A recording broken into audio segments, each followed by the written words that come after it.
सवाल नंबर 8 देखिए। एक एपी में 50 पद हैं, जिसका तीसरा पद 12 है और अंतिम पद मतलब 50वां पद 106 है और आपको 29वां पद ज्ञात करना है। अब सवाल करने का तरीका देखिए। सबसे पहले हम जो चीज ज्ञात करनी है उसकी बात करते हैं। हमें 29वां पद ज्ञात करना है। इसका formula A29 is equal to A plus 28D। इसमें हमें ए और डी चाहिए। उसके लिए सवाल में कुछ हेल्प दी है, उस हेल्प से हम ए और डी के मान निकालेंगे और उसके बाद 29वां पद देखते हैं।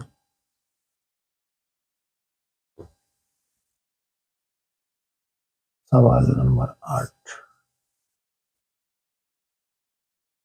5.2। सबसे पहले हम लिखेंगे प्रश्न के अनुसार हमें दिया है तीसरा पद means A3 is equal to A plus 2D और यह है आपका 12 और अंतिम पद जो कि 50वां पद है A50 is equal to A plus 49D। ये आपका 106। अब हम इन दो समीकरणों की हेल्प से ए और डी के मान निकालेंगे। अब यहां सभी वैल्यूज प्लस में है तो हम नीचे वाली समीकरण के सभी साइन अपोजिट कर देंगे, माइनस माइनस और माइनस। ये कैंसल आउट हुआ। यहां क्रिकेट मैच से आपके पास आया -47D इज इक्वल टू, यहां भी उसी तरह से माइनस की टीम जीतेगी और 106 में से 12 गए तो बचा 94। Minus minus cancel out. D is equal to 94 upon 47। 47 का डबल होता है 94, तो D हमारे पास आया 2। अब D की इस वैल्यू को इस समीकरण में रख देंगे। तो आप देखिए A plus 2D is equal to 12। D बराबर 2 हमने रखा तो A plus 2 into 2 is equal to 12। A plus 4 is equal to 12. A is equal to 12 minus 4. A is equal to 8. अब हमारे पास A और D दोनों आ गए तो हम ज्ञात करेंगे A29 is equal to A plus 28D और इनकी वैल्यू यहां पुट करेंगे। Yes, it is 8 plus 28 into 2, 8 plus ये हुआ 56 तो A29 आपका आया 64। 4। अब आंसर उसी लैंग्वेज में।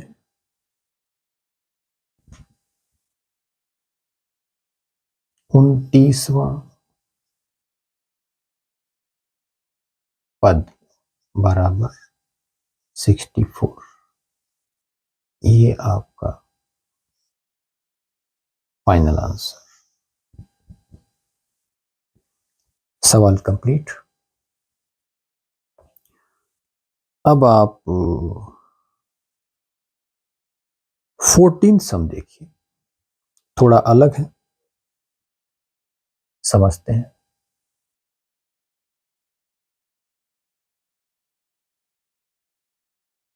सवाल नंबर 14। 10 और 250 के बीच 4 के कितने गुणज हैं? गुणज का मतलब 4 का पहाड़ा चलेगा, 4 की टेबल। तो अगर हम शुरू करें 10 से, 10, 11, 12, 13 इस तरह से, और इधर हम रिवर्स चलेंगे 250, 249, 248, 247, थोड़ा सा ये लाइन टेढ़ी हो गई। अब हम यहां पर 10 से शुरू करके आगे बढ़ेंगे कि 4 का भाग किस में जाता है। तो पहली संख्या जो हमारे पास आई वो 12 है, मतलब प्रथम पद ए इस सवाल के हिसाब से। और उसी तरह से अगर हम इस तरह से चलेंगे तो 248 ये हुआ nवां पद।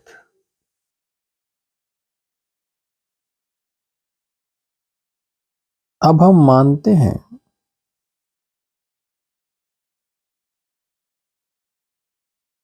माना n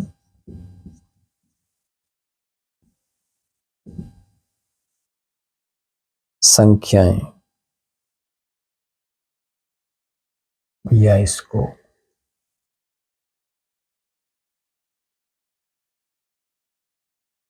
माना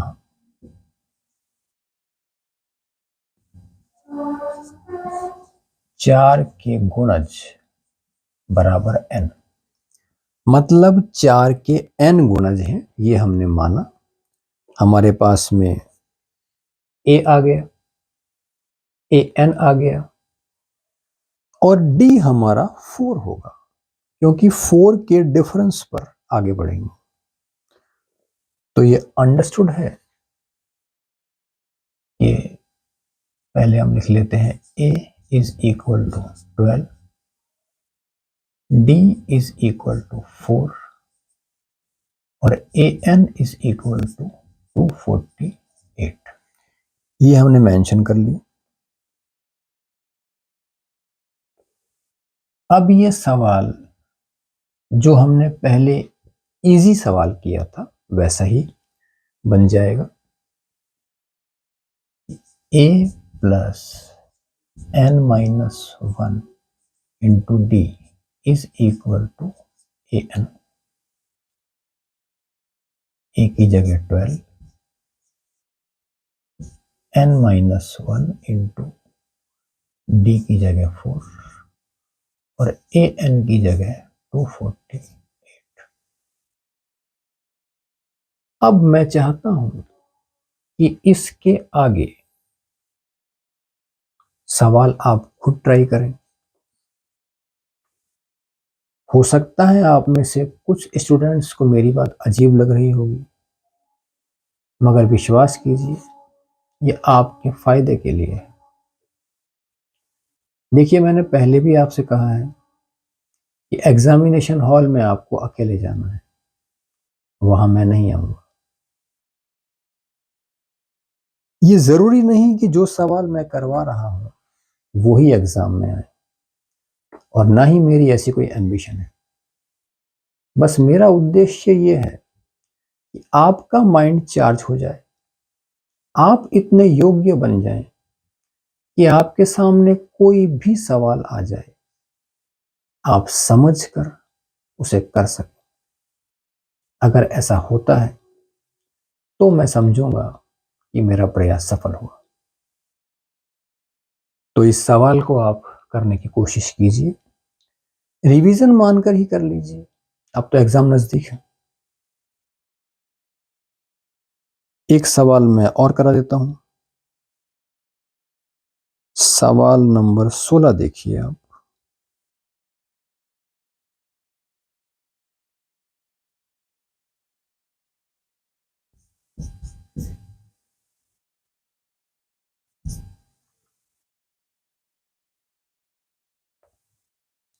वह एपी ज्ञात कीजिए जिसका तीसरा पद 16 है और सातवां पद पांचवें पद से 12 अधिक है।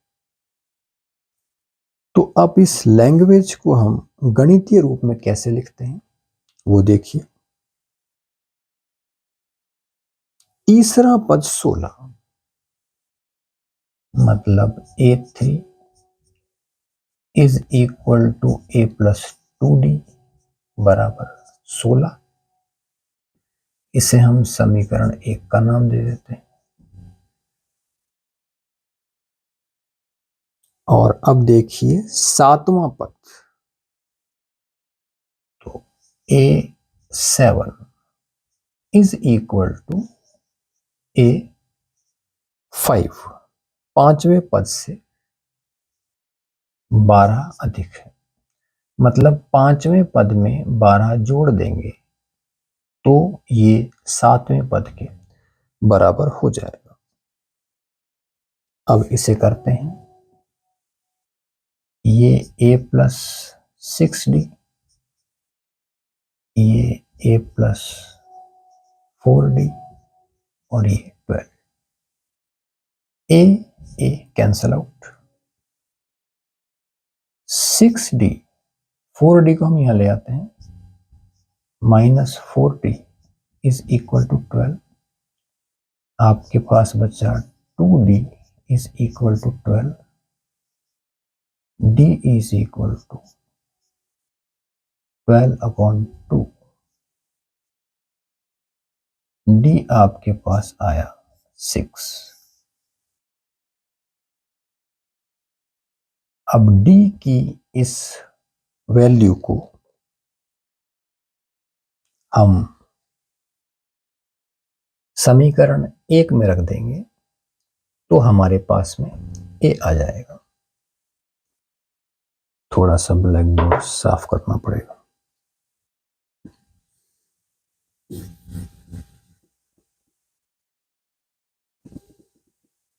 आप सवालों में देखिए, आपको एक रूपता नजर आएगी।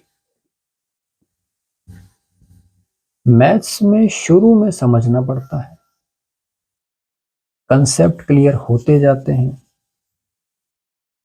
तो आपको ऑटोमेटिक ऐसा मतलब समझ में आने लगता है कि हाँ ये सवाल एक ही तरह से हो रहे हैं। और जब आप इस स्टेज तक पहुंच जाएंगे तो यकीन मानिए आपके बहुत अच्छे नंबर आएंगे। आगे बढ़ते हैं। D6 ये मान समीकरण 1 में रखते हैं हम। A plus 2D is equal to 16। D बराबर 6 हमने रखा। A plus 2 into 6 16। A plus 12 equal to 16। A equal to 16 minus 12। A is equal to 4। अब हमारे पास में A भी है और D भी है। और हमें एपी बनानी है, ऐसा सवाल भी हम पहले कर चुके हैं, लेकिन ठीक है, इसे मैं करा देता हूं। तो हमारी एपी बनेगी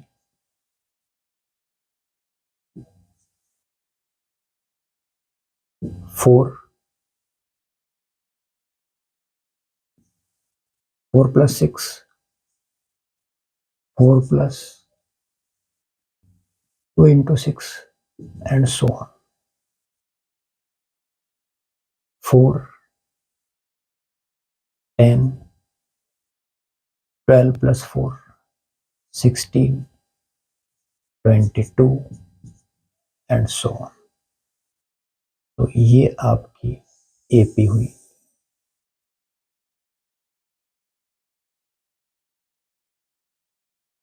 यही आपका आंसर है। आज की वीडियो में यहीं तक। Thank you.